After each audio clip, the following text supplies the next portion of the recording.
Breaking news చూస్తున్నాం.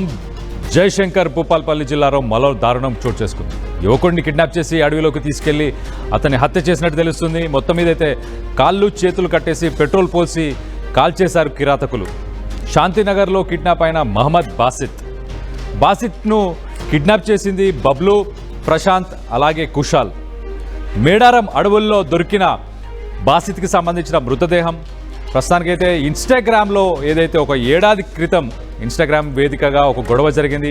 ఆ గొడవనే ఈ హత్యకు కారణమని చెప్పి తెలుస్తుంది. బాసిత్ అసభ్యకరమైన మెసేజ్లతో గొడవ జరిగినట్లు సమాచారం. మొత్తం ఏదైతే 6 యువకుల్ని అదుపులోకి తీసుకున్నారు పోలీసులు. ప్రస్తుతానికి 6 యువకుల్ని అదుపులోకి తీసుకొని కేసు దర్యాప్తు చేస్తున్నట్టు తెలుస్తుంది. దీనికి సంబంధించి మరిన్ని వివరాలు మా ప్రతినిధి వెంకటరత్నం ఉన్నారు. వెంకటరత్నంతో మాట్లాడి తెలుసుకునే ప్రయత్నం చేద్దాం. వెంకటరత్నం, చెప్పండి, సోషల్ మీడియా మాధ్యమంలో ఒకరినొకరు దూషించుకున్న కారణంగానే ఈ హత్య చేశారా? ఇంకే ఇతర కారణాలు ఏమన్నా ఉన్నాయా? దీంట్లో ప్రేమ వ్యవహారం అలాంటి అమ్మాయిలు కానీ ఏమన్నా దీంట్లో ఇన్వాల్వ్ ఉన్నారా?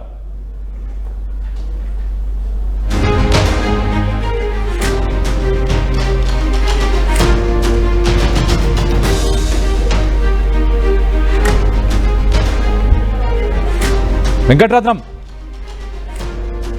జయశంకర్ భూపాల్పల్లి జిల్లాలో మరో దారుణం చోటు చేసుకుంది.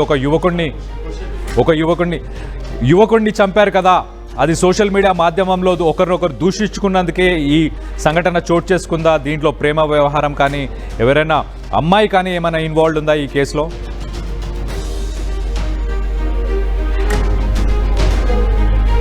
హలో వెంకటరత్నం, వినిపిస్తుందా?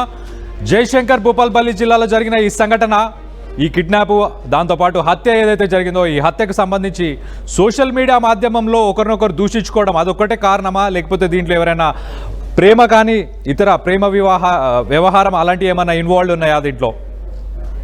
ప్రస్తుతానికి ప్రేమ వ్యవహారం కాకుండా వీళ్ళ యొక్క ఇంటెన్షన్ అనేది కూడా ఒకరికొకరు సోషల్ మీడియాలో దూషించుకున్నారు. సవాలు ప్రతి సవాళ్ళ మధ్య ఇక్కడ ఒకరికొకరు ఇక్కడ దూషించుకున్నట్టుగా మనకు స్పష్టంగా తెలుస్తుంది.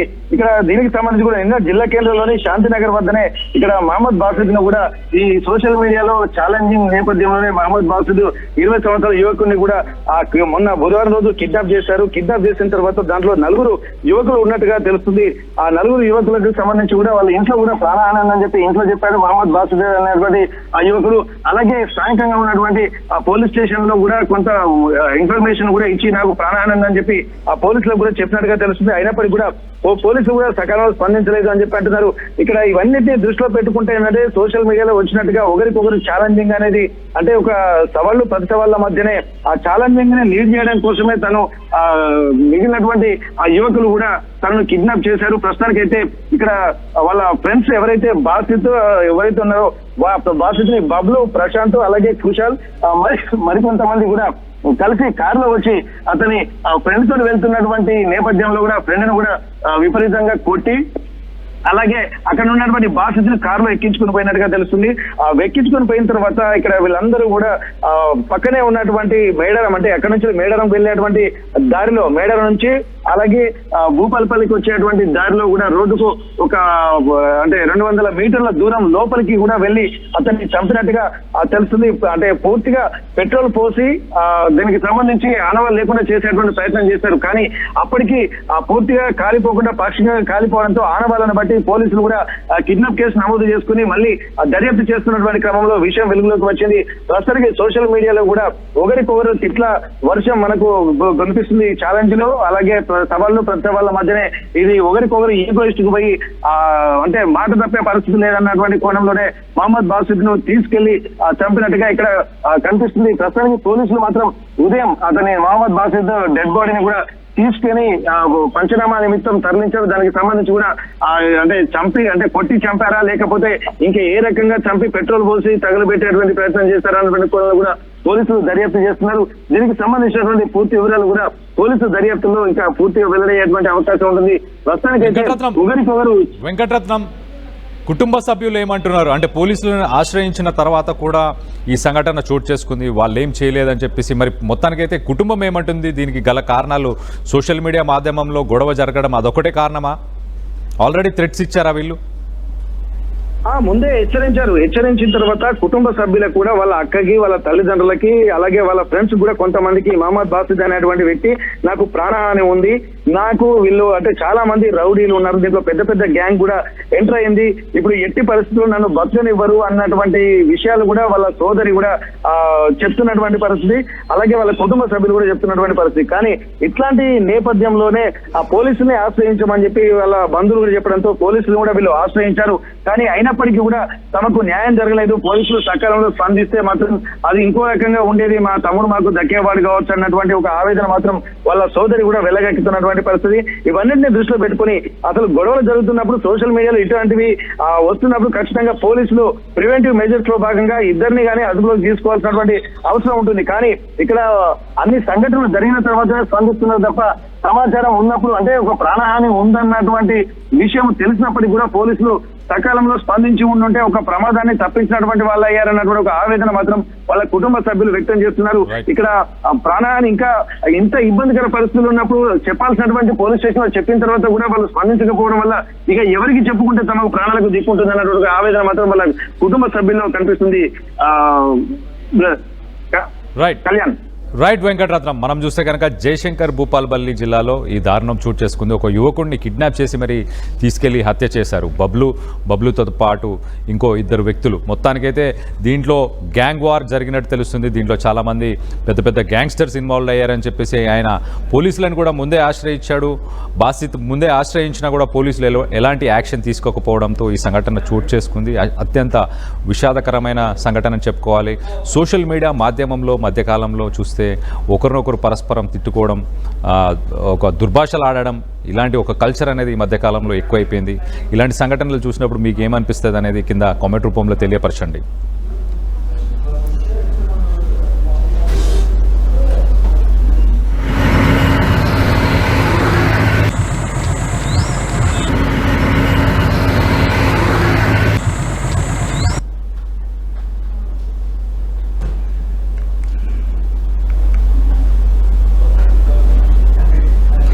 ఓకే, మొత్తానికైతే భూపాల్పల్లి జిల్లాలో ఈ సంఘటన చోటు చేసుకుంది. బాసిత్ అనే యువకుడిని ఇంట్లోంచి కిడ్నాప్ చేసుకొని వెళ్ళి దానిని దారుణంగా హత్య చేసి అడవిలో సగం మృతదేహాన్ని సగం కాల్చి వదిలేసి వెళ్ళిపోయారు దుండగులు. మొత్తం మీద అయితే ఈ సంఘటన భూపాల్పల్లి జిల్లాలో ఒకసారి అందరినీ షాక్ వేవ్కి గురయ్యేలాగా చేసినట్టు చాలా క్లియర్గా తెలుస్తుంది. సోషల్ మీడియా మాధ్యమంలో ఒకరినొకరు దూషించుకున్న తర్వాత అది కాస్త ప్రాణం తీసేదాకా వెళ్ళినట్టు తెలుస్తుంది. దీనికి సంబంధించి ఆ బాధితుడికి సంబంధించిన కుటుంబ సభ్యులు ఏమంటున్నారనేది ఒక్కసారి వాళ్ళ మాటల్లో వినే ప్రయత్నం చేద్దాం.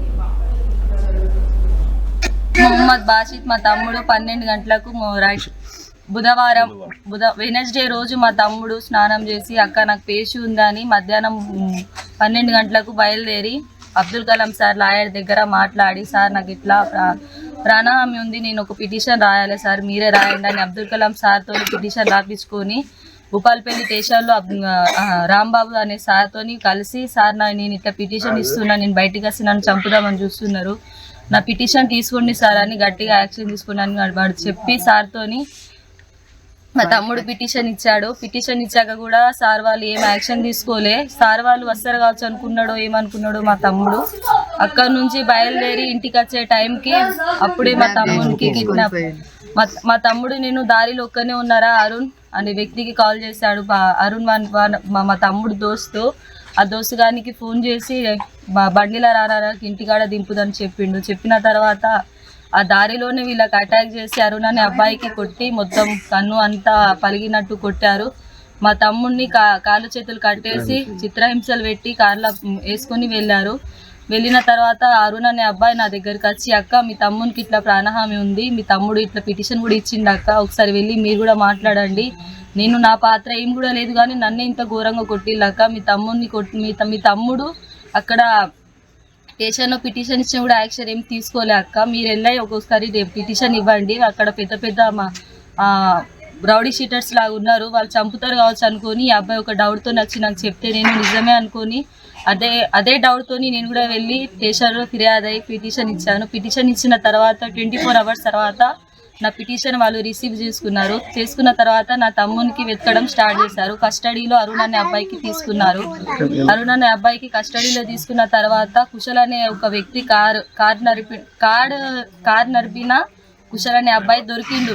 జంగల్లో కారు, ఆ జంగల్లో ఆ మనిషి ఎక్కడ దొరికిందో ఆ పోలీసు వాళ్ళు నేను సాయంత్రం మళ్ళీ స్టేషన్కి రండమ్మా అని చెప్పారు. స్టేషన్కి వెళ్ళే వరకు ఒక వ్యక్తి దొరికిండమ్మా, వానికి కస్టడీలో తీసుకున్నాం.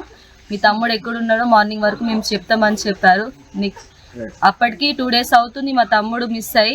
నేను SSR CSR తోని కలిసి వాళ్ళ కాలు చేతులు మొక్కి, సార్ నా తమ్ముడు ఎక్కడున్నాడు సార్ మాకు తీసుకొచ్చి ఇవ్వండి, వాడు 24 hours కన్నా ఎక్కువ అవుతుంది సార్, కొంచెం చూసి నా తమ్ముని తీసుకురండి అని సార్ వాళ్ళతో నేను కలిసి మాట్లాడాను. సరే అమ్మ నీకు న్యాయం చేస్తాం వెళ్ళండి అమ్మ అని చెప్పారు. తర్వాత నెక్స్ట్ డే మార్నింగ్ వచ్చి మాతోని సైన్ తీసుకున్నారమ్మా, ఈ కేసు ఫైల్ అయింది మీ తమ్ముని కోసం అని చెప్పారు. సాయంత్రం వచ్చి మా అమ్మ వాళ్ళని తీసుకెళ్ళి మీ అబ్బాయి చనిపోయిండు చంపిల్లమ్మా, మేడారం అనే అడవిలో మా తమ్ముని చిత్రహింసలు పెట్టి మొత్తం పొడిచి కళ్ళుల పేగులన్నీ బయటికి తీసి వాడిని మొత్తం కాలు చేతులు కట్టి నోట్లో గుడ్డ పెట్టి పెట్రోల్ పేసి మరీ చంపిండు. కానీ వాడు అంత ఘోరం ఎవరిని ఏం చేయలే, ఏం తప్పు చేయలే.